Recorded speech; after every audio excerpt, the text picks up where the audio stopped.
Hello everyone, welcome to logic Pathshala. My name is Himani Chauhan and आज के इस वीडियो में हम करेंगे मंथली करंट अफेयर जो आपका फरवरी मंथ का रहेगा।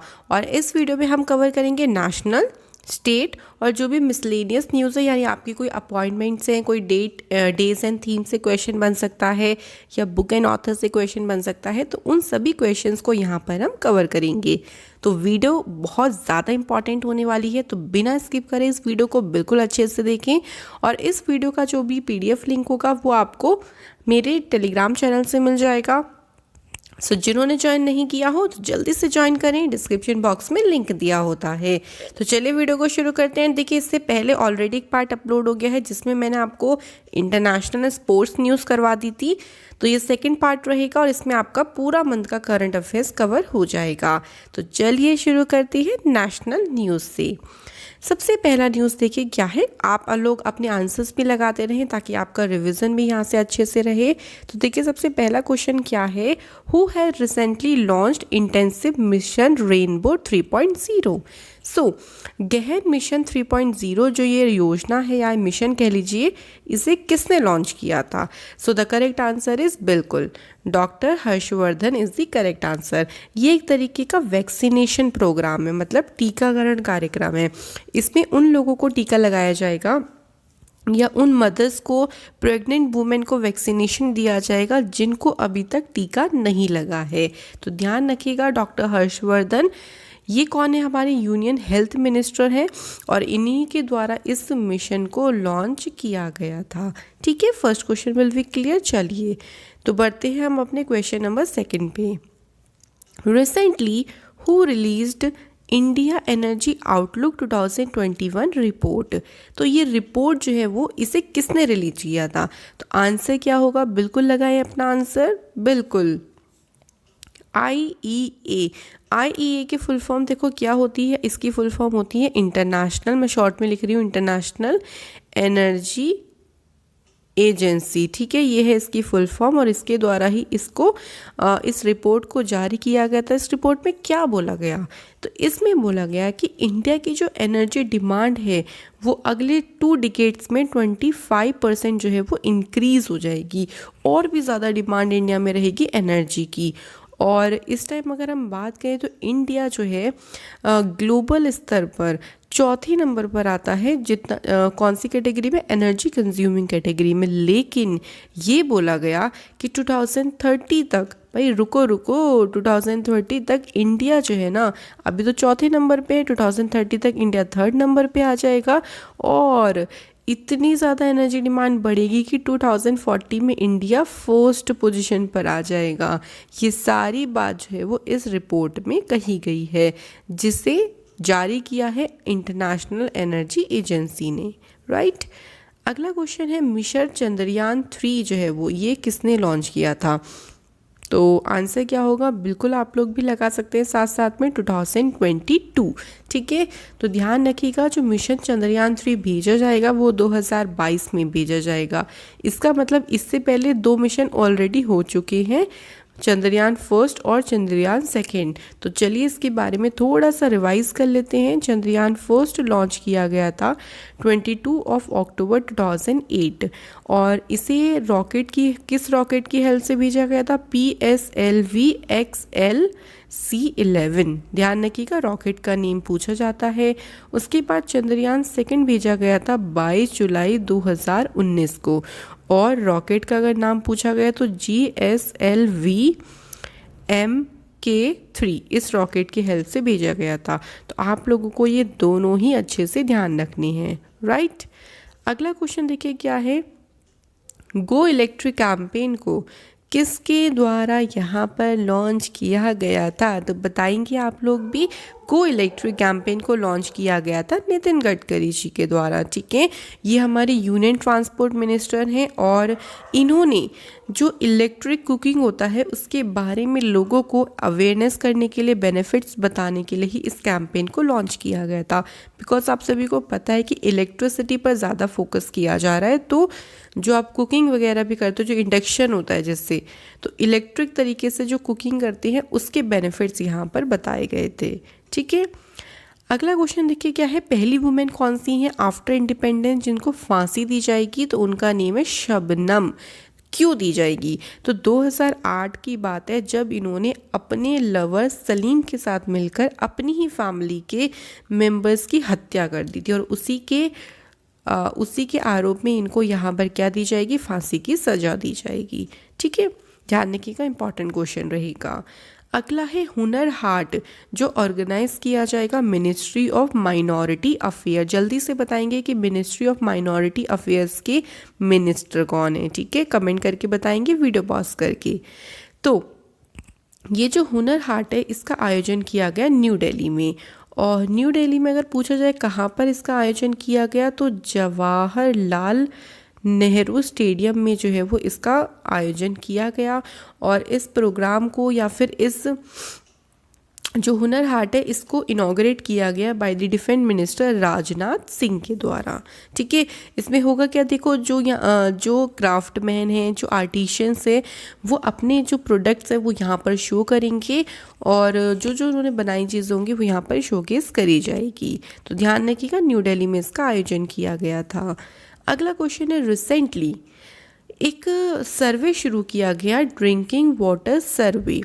ये सर्वे किस मिशन के अंडर शुरू किया गया फिर लॉन्च किया गया, तो आंसर आपका हो जाएगा जल जीवन मिशन। ध्यान रखिएगा, इसमें क्या होगा, देखो इस सर्वेक्षण में देखा जाएगा कि जो वाटर है ना, कितना वेस्ट वाटर यहाँ से क्या हो रहा है, डिस्ट्रीब्यूशन हो रहा है, भाई कहाँ से वेस्ट वाटर आ रहा है, कहाँ हम इसको फिर से कितना सुनिश्चित किया जा रहा है, इसके ऊपर क्या उपाय किए जा रहे हैं, ये सारी चीज़ें इस सर्वेक्षण में सर्वे में देखा जाएगा। ठीक है, जल जीवन मिशन ध्यान रखिएगा, ये शुरू हुआ था प्रोजेक्ट 2019 में, और जल की बात हुई है तो यहाँ पे ध्यान रखेंगे जो हमारे वाटर मिनिस्टर हैं उनका नेम है गजेंद्र सिंह शेखावत। ठीक है, ध्यान रखेंगे इनका नाम। चलिए अगले क्वेश्चन पे बढ़ती है। अगला क्वेश्चन देखो क्या है, गवर्नमेंट ऑफ इंडिया ने डिसाइड किया है कि जो कश्मीरी पंडित डिस्प्लेस्ड हो गए थे, इधर उधर चले गए थे, उनको वापस से कश्मीरी वैली में सेटल करने की बात कही गई। कौन से ईयर तक, तो 2022 तक का एक टारगेट रखा गया है कि जो कश्मीरी पंडित्स अपनी जगह से डिस्प्लेस हो गए थे वापस उनको अपनी जगह पे लेके आया जाएगा और उनको जॉब्स वगैरह यहाँ पे प्रोवाइड करी जाएगी। पूरा अच्छे से उनको यहाँ पर ध्यान रखा जाएगा, उनकी ज़रूरत की चीज़ों उन्हें प्रोवाइड करी जाएंगी। तो ध्यान रखिएगा, टारगेट रखा गया है 2022 तक।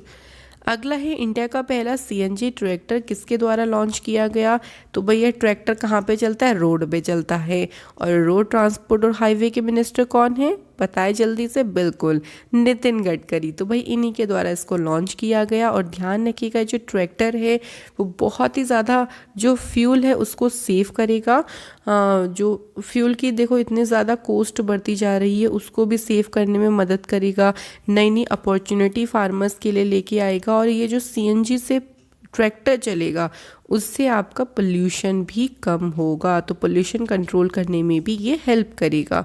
और ये डीजल ट्रैक्टर से सस्ता रहेगा। ठीक है, सीएनजी बात करें, देखो सीएनजी का मतलब होता है कंप्रेस्ड नेचुरल गैस, और ये जो पेट्रोल और डीजल है ना उसका ऑल्टरनेटिव है, उसकी जगह पर हम इसको यूज़ कर सकते हैं।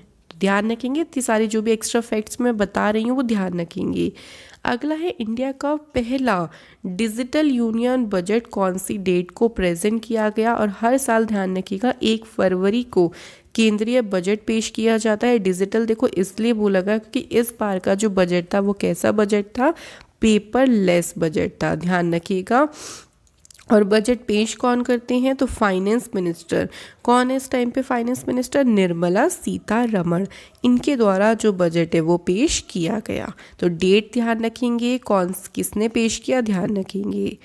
अगला क्वेश्चन है, कौन सी ई कॉमर्स कंपनी ऐसी है जिन्होंने वुमेन्स के द्वारा लगाए गए आरोप के बाद अपना जो लोगो है वो चेंज कर लिया, तो यहाँ पर आंसर आपका हो जाएगा मिंत्रा।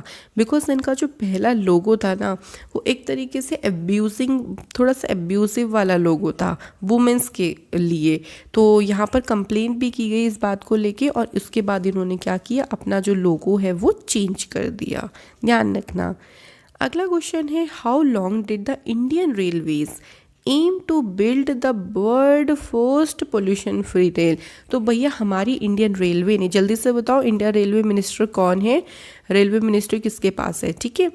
तो रेलवे के द्वारा एक टारगेट रखा गया, एक एम रखा गया कि हम पूरे विश्व की पहली पोल्यूशन फ्री रेल बनाएंगे जिससे प्रदूषण नहीं होगा, और इसका जो टारगेट रखा गया है वो 2030 तक का रखा गया है।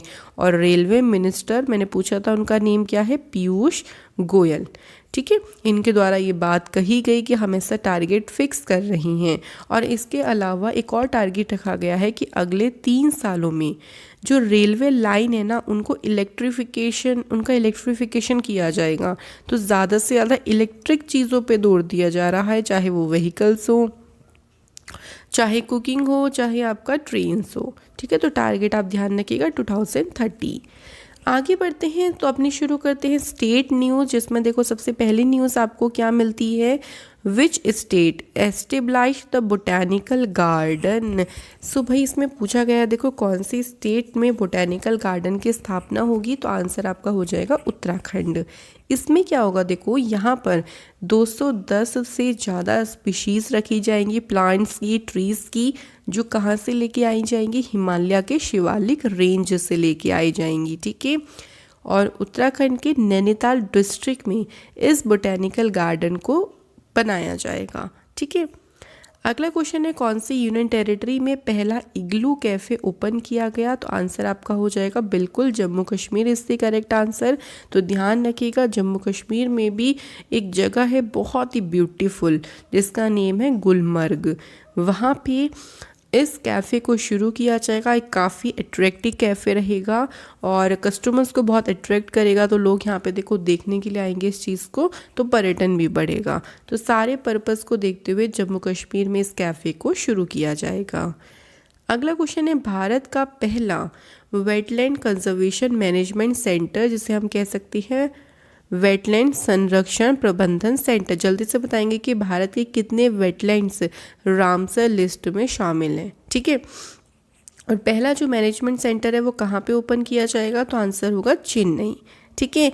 तो वेटलैंड्स पर रिसर्च करने के लिए, उसको कंजर्व करने के लिए यहाँ पर इस मैनेजमेंट सेंटर को स्थापित किया जा रहा। और एक और चीज़ ध्यान रखिएगा, वर्ल्ड वेटलैंड डे भी सेलिब्रेट किया जाता है। तो हर साल 2 फरवरी को ये दिन जो है वो सेलिब्रेट होता है। तो मैंने आप लोगों से क्वेश्चन पूछा था कि कितने वेटलैंड्स ऐड है रामसर लिस्ट में, ध्यान रखिएगा 42, जिन पर मैं आपको ऑलरेडी वीडियो बना चुकी हूँ, तो ज़रूर बेनिफिट लिया करें हर वीडियो का। अगला क्वेश्चन है कौन सी स्टेट के द्वारा सांस कैंपेन को शुरू किया गया ताकि हम लोग जो शिशु मृत्यु दर है उसको कम कर सके, तो मध्य प्रदेश की गवर्नमेंट ने इसको शुरू किया। तो मेन पर्पस यहाँ पे क्या होगा, देखो जो मेडिकल स्टाफ है उसको ट्रेनिंग दी जाएगी कि किस तरीके से हम लोग इस मोर्टेलिटी रेट को कम कर सकती हैं, क्योंकि बच्चों में निमोनिया बहुत ज़्यादा होता है जिसकी वजह से उनकी डेथ हो जाती है। और इसी चीज़ को कंट्रोल करने के लिए इस कैंपेन को मध्य प्रदेश में शुरू किया जाएगा। अगला क्वेश्चन है पहला जियोथर्मल पावर प्रोजेक्ट कहाँ पे सेटअप किया जाएगा, तो ध्यान रखेंगे इसको सेटअप किया जाएगा लद्दाख में। लद्दाख में एक जगह है जिसका नेम है पुगा विलेज, वहाँ पे इंडिया का पहला जियोथर्मल पावर प्रोजेक्ट को सेटअप किया जाएगा, ध्यान रखेंगे बिल्कुल, ठीक है। अगला क्वेश्चन देखिए क्या है, वन नेशन वन कार्ड, ये जो सिस्टम ये या फिर आप कह सकते हो प्रणाली में जुड़ने वाला 12th नंबर का स्टेट कौन सा बना, तो ध्यान रखेंगे 12th भी याद रखना, और इससे पहले के जो 11 स्टेट है ना उनका नेम भी इम्पॉर्टेंट रहेगा। तो आंसर यहाँ पे ध्यान रखेंगे राजस्थान, ठीक है। अब राजस्थान तो चलो 12वां हो जाएगा, बाकी के 11 चलो याद करते हैं। सबसे पहले आंध्र प्रदेश, गोवा, हरियाणा, गुजरात, कर्नाटका, केरला, उसके बाद आपका आ जाएगा मध्य प्रदेश, तमिलनाडु, तेलंगाना, त्रिपुरा, और लास्ट में आ जाएगा आपका उत्तर प्रदेश, ठीक है। तो ये 11 स्टेट्स हैं, आप इसको छोटी मोटी ट्रिक्स अपनी बना सकते हैं जिसके तहत आप याद करो इजीली। और 12वां स्टेट कौन सा रहेगा, राजस्थान। इसमें देखो क्या होगा, जैसे आपको राशन लेना है तो आपको अदर स्टेट्स के राशन कार्ड बनाने की ज़रूरत नहीं होगी, आप अपने राशन कार्ड से कहीं भी इंडिया में कहीं भी इजीली राशन ले सकती हैं और 2019 में इस स्कीम को लॉन्च किया गया था। अगला क्वेश्चन देखिए क्या है, एंटी काउ स्लॉटर बिल कहाँ पे पास किया गया? तो ये पास किया गया है कर्नाटका में। ठीक है, याद करने का तरीका बताऊं? चलो बता देती हूँ। देखो लोग क्या करते हैं ना, जैसे गौ की हत्या, आपको पता है कि कितनी ज़्यादा लोग आजकल गाय को मार रही हैं और उसके बाद नाटक दिखाते हैं कि हमने तो ऐसा किया ही नहीं, तो नाटक से आपका हो जाएगा कर्नाटका। तो अगर ऐसा कोई काम करता है तो अब उसको 7 साल की तो सज़ा होगी और लगभग उस पर 50,000 से लेके 5 लाख तक का जुर्माना भी लग सकता है। ठीक है, ध्यान रखेंगे, Karnataka is the correct answer. अगला है कुरुबा कम्युनिटी कहाँ से बिलोंग करती है? ये न्यूज़ में भी रही थी, तो ध्यान रखिएगा, कर्नाटका से बिलोंग करती हैं और इन्होंने काफ़ी बड़े अमाउंट पे रैली निकाली थी। क्यों निकाली थी? इम्पॉर्टेंट क्वेश्चन तो ये भी बन सकता है। देखो कुरुबा कम्युनिटी इस टाइम पे ओबीसी कैटेगरी में इनको रखा गया है, बट इनकी मांग ये है कि हमें शेड्यूल कास्ट में रखा जाए और उसके लिए ही इन्होंने यहाँ पर रैली निकाली थी, क्योंकि इनको लगता ही है भाई देखो शेड्यूल कास्ट वाले लोगों को बहुत सारे बेनिफिट्स भी प्रोवाइड किए जा रहे हैं, तो इनकी भी कोशिश ये है कि इनको भी क्या किया जाए, शेड्यूल कास्ट में कर दिया जाए, और इसके लिए ही इन्होंने रैली निकाली थी बहुत बड़े स्तर पर। अगला है कौन सी स्टेट में 16 डिजिट का यूनिकोड इंट्रोड्यूस किया गया? किस चीज़ के लिए?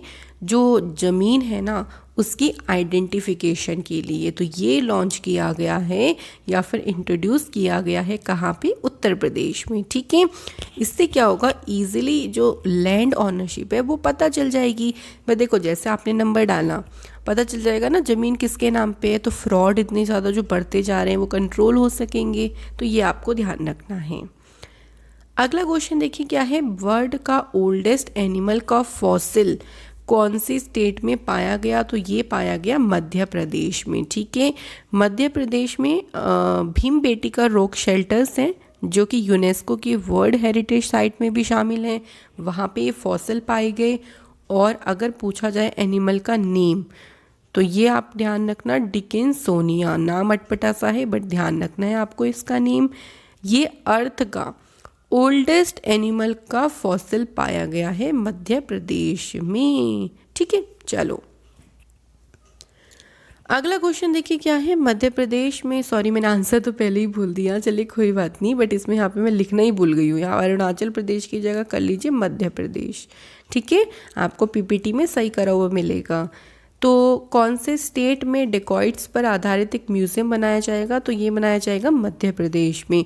तो देखो म्यूज़ियम में क्या रखा होता है, जो पुरानी चीज़ें हैं, तो यहाँ पर भी क्या रखी जाएंगी कि डेकॉइट्स या फिर डकैत क्या यूज़ करते थे, लोग देखने आएंगे, बहुत ज़्यादा इंटरेस्ट लेंगे कि भाई क्या चीज़ें होती थी पहले यूज़ करी जाती थी, उन सारी चीज़ों को यहाँ पर रखा जाएगा अच्छे से संभाल के। ठीक है, जाइएगा ज़रूर मध्य प्रदेश देखने के लिए। अगला है तमिलसाई सौंदरराजन को हाल ही में लेफ्टिनेंट गवर्नर का एडिशनल चार्ज दिया गया है, कौन सी यूनियन टेरिटरी का? तो आंसर आपका हो जाएगा पुदुचेरी। देखो पुदुचेरी में अगर बात करें तो पहले लेफ्टिनेंट गवर्नर यहाँ की कौन थी? किरण बेदी। ठीक है, किरण बेदी जी को यहाँ पर हटाया गया और उनकी जगह पर तमिलसाई सौंदरराजन को यहाँ पर अपॉइंट किया गया है। ये ऑलरेडी तेलंगाना की गवर्नर हैं बट यहाँ का एडिशनल चार्ज संभालेंगी, ध्यान रखना बिल्कुल अच्छे से। अगला क्वेश्चन है फ्री गिफ्ट मिल्क इनिशिएटिव यानी मुफ्त उपहार दूध पहल को किस राज्य सरकार ने लॉन्च किया? तो आंसर क्या बनेगा यहाँ पे? तो आंसर हो जाएगा सिक्किम। इसमें क्या होगा, देखो हर गर्ल्स स्टूडेंट्स को, मतलब सिक्किम की 1500 गर्ल्स स्टूडेंट को यहाँ पर 200 ml ऑफ मिल्क प्रोवाइड किया जाएगा एवरी डे। इससे क्या होगा, मेल न्यूट्रिशन की कमी आएगी, बच्चियाँ जो हैं वो उनका न्यूट्रिशन लेवल सही बनेगा। तो ध्यान रखिएगा, Sikkim is the correct answer. अगला देखो क्वेश्चन है, माँ योजना कौन से स्टेट गवर्नमेंट ने लॉन्च करी? तो इसे लॉन्च करा है वेस्ट बंगाल ने। इसमें क्या होगा, आपको 5 रुपये में खाने की प्लेट दी जाएगी, टोटल प्लेट के पैसे होंगे 20 रुपये।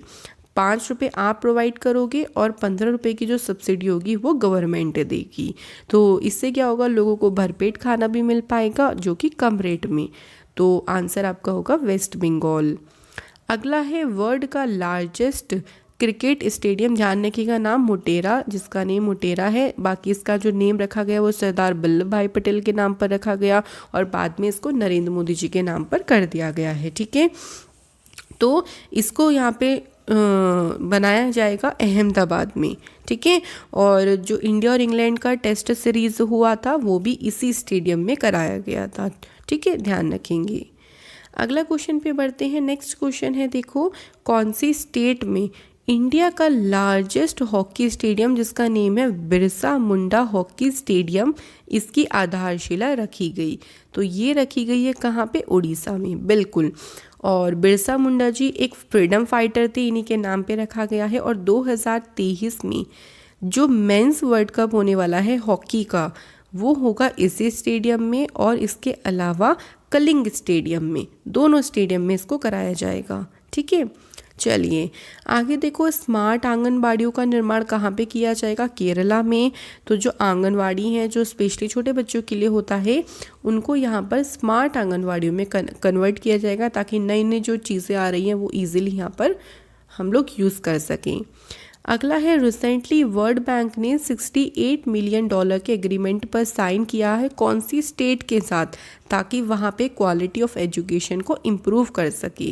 तो आंसर आपका होगा नागालैंड। ठीक है, तो वहाँ के क्लासरूम लर्निंग को प्रोफेशनल्स जो टीचर हैं उनको प्रोफेशनली तौर पर डेवलपमेंट देने के लिए यहाँ पर इस एग्रीमेंट पर वर्ल्ड बैंक के साथ जो है वो साइन किए गए नागालैंड के द्वारा, ध्यान रखिएगा। अगला क्वेश्चन है, उत्तर प्रदेश के बाद ऐसा कौन सा स्टेट है जिसने पेपरलेस बजट पेश किया? सबसे पहले तो ध्यान रखेंगे पहली स्टेट तो उत्तर प्रदेश है जिसने पेपरलेस बजट पेश किया था। उसके बाद सेकंड स्टेट बनी, ओफो इसमें भी लिखना रह गया, सॉरी फॉर दैट, राजस्थान। तो करेक्ट आंसर आपका हो जाएगा राजस्थान। ठीक है, राजस्थान के चीफ मिनिस्टर अशोक गहलोत के द्वारा बजट पेश किया गया था 24 फरवरी को, ये आपको ध्यान रखना है। अगला क्वेश्चन है, रिसेंटली एल्पाइन प्लांट की नई स्पीशीज डिस्कवर करी गई, वो भी कहाँ पे? अरुणाचल प्रदेश में। और ये कौन सी फैमिली से बिलोंग करता है? तो हिमालयन सनफ्लावर की फैमिली को बिलोंग करता है। और ये जो नई स्पीशीज़ है ना, इसका एक नाम भी दिया गया है, तो आप लोग नाम भी ध्यान रखिएगा। इसका नाम है क्रीमेंथोडियम इंडिकम। ठीक है, या आप लोगों से क्या पता नाम भी पूछ लें, तो आप लोग को ध्यान रखना है नई जो स्पीशीज़ खोजी गई इस नाम से खोजी गई। अब आ जाती हैं आपकी मिसलेनियस न्यूज़। ठीक है, रिवीजन अच्छे से हो रहा है ना, तो लाइक करना बिल्कुल मत भूलिएगा। सबसे पहली न्यूज़ है, Indian coast guard foundation Day कब सेलिब्रेट होता है? तो देखो जितने भी डेज़ है ना, मैं ऑलरेडी आप लोगों को एक अलग से वीडियो प्रोवाइड कर चुकी हूँ। अगर आपने वो वीडियो देखी होगी तो आपको सारे डेज़ यहाँ पर पता होंगे। तो सबसे पहले आता है Indian coast guard foundation day, हर साल 1 फरवरी को ये दिन सेलिब्रेट होता है, आपको ध्यान रखना है इसका दिन। ठीक है, अगला क्वेश्चन देखिए क्या है, वर्ल्ड वेटलैंड डे। तो मैंने अभी आपको बताया था कि 2 फरवरी को वर्ल्ड वेटलैंड डे सेलिब्रेट होता है हर बार। तो वेटलैंड्स को प्रोटेक्ट करने के लिए यहाँ पर लोगों को अवेयर किया जाता है। और इस बार की जो थीम थी वेटलैंड्स डे की, वो थी वेटलैंड्स एंड वाटर। ध्यान रखिएगा, छोटी सी थीम है बट इम्पॉर्टेंट बहुत ज़्यादा रहेगी। ठीक है, भारत के 42 वेटलैंड शामिल है रामसर लिस्ट में। अगला है, वर्ल्ड कैंसर डे हर साल 4 फरवरी को सेलिब्रेट होता है। और इसकी थीम क्या थी? याद करनी है एकदम से, बिल्कुल, I am and I will. ठीक है, तो वही देखो, लोगों को कैंसर के बारे में बताया जाता है, इसके इलाज के बारे में बताया जाता है। अगला है, वर्ल्ड पल्सेस डे यानी विश्व दलहन दिवस हर साल कब मनाया जाता है? तो ये मनाया जाता है 10 फरवरी को।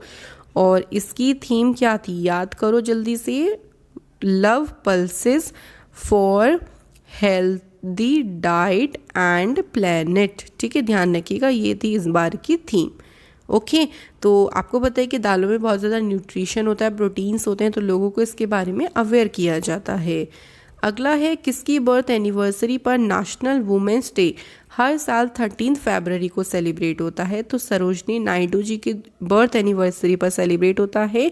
इनका जो जन्म हुआ था वो हुआ था 13 फरवरी 1879। ठीक है, इस बार इनकी 142 नंबर की बर्थ एनिवर्सरी सेलिब्रेट करी गई और इनको नाइटिंगेल ऑफ इंडिया यानी भारत की कोकिला के नाम से भी जाना जाता था। ठीक है, अगला क्वेश्चन देखिए क्या है। वर्ल्ड सोशल जस्टिस डे हर साल सेलिब्रेट होता है 20 फरवरी को। और चलिए रिकॉल करें इसकी थीम क्या है। A call for social justice in the digital economy. Short में लिख दिया छोटा सा मैंने, आप लोगों को ध्यान होना चाहिए। बढ़ते हैं अगले क्वेश्चन पे। अगला क्वेश्चन देखिए क्या है हमारे पास। Which actor was awarded. कौन से एक्टर को बेस्ट एक्टर क्रिटिक्स का अवार्ड दिया गया, किसमें? Dadasaheb Phalke international film festival award में। तो ये मिला है सुशांत सिंह राजपूत को। तो मरणोपरांत इनको दिया गया है इनकी कौन सी मूवी के लिए, तो ये भी आप लोगों से पूछ सकते हैं। तो दिल बेचारा इनकी एक मूवी आई थी जिसके लिए इनको ये अवार्ड दिया गया है। ठीक है, अगले क्वेश्चन पे बढ़ते हैं। इंटरनेशनल मदर लैंग्वेज डे हर साल 21 फरवरी को सेलिब्रेट होता है और जल्दी से रिकॉल करते हैं इसकी थीम क्या है। फोस्टरिंग मल्टीलिंगुअलिज्म, मैंने शॉर्ट में लिख दिया फॉर इंक्लूजन। कहाँ पे करेंगे इसका inclusion? In education and society. तो ये इस बार की रही थी थीम। नेक्स्ट क्वेश्चन है। Skoch CM of the year award से सम्मानित किया गया है वाई.एस. जगनमोहन रेड्डी जी को। और इनको क्यों मिला है? क्योंकि इन्होंने अपने स्टेट में काफ़ी अच्छे प्रोजेक्ट्स को शुरू किया जो स्टेट के लोगों के बेनिफिशियल के लिए काफ़ी इम्पॉर्टेंट रहे और उसी के लिए ही इनको इस अवार्ड से सम्मानित किया गया। अगला है ऑथर, बुक का नेम है the population myth Islam family planning and politics in India. तो इस बुक के ऑथर कौन है? S.Y. कुरैशी। इम्पॉर्टेंट बुक है तो अच्छे से आप लोगों को ध्यान रखना है। अगला है वर्ल्ड रेडियो डे हर साल सेलिब्रेट किया जाता है 13 फरवरी को और इस बार की इसकी थीम क्या थी? छोटी सी है, ध्यान रखिएगा। New world new radio. ठीक है, ये इस बार की थीम थी और ये सेलिब्रेट होता है 13 फरवरी को।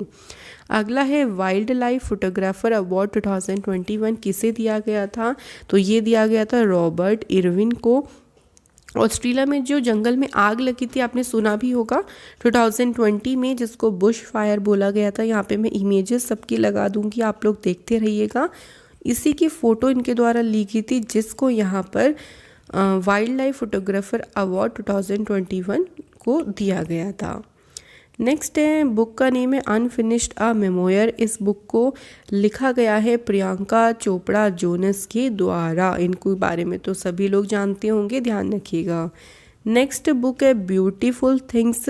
इस बुक को हंटर बाइडन ने लिखा है जो कि जो बाइडन के सन हैं और जो बाइडन 46 नंबर के अमेरिका के न्यू प्रेसिडेंट अपॉइंट हुए हैं। ठीक है, तो ये थी देखो आज की वीडियो जिसमें हम लोगों ने नेशनल, स्टेट और मिसलेनियस न्यूज़ कवर किया। तो अब आपका जो फरवरी मंथ है वो कंप्लीट होता है, उसके करंट अफेयर्स सारे कंप्लीट होते हैं। आई होप सो वीडियो आपके लिए बेनिफिशियल होगी और जो भी आप लोगों ने आंसर्स लगाए हैं बिल्कुल इसी तरीके से रिवीजन करो। अगर डेली नहीं पढ़ते तो वीकली मंथली रिवाइज करो। तो ऐसे ही मैं मिलूँगी कुछ अलग इंपॉर्टेंट करंट अफेयर्स की वीडियो के साथ नेक्स्ट टॉपिक में। Thank you for watching this video.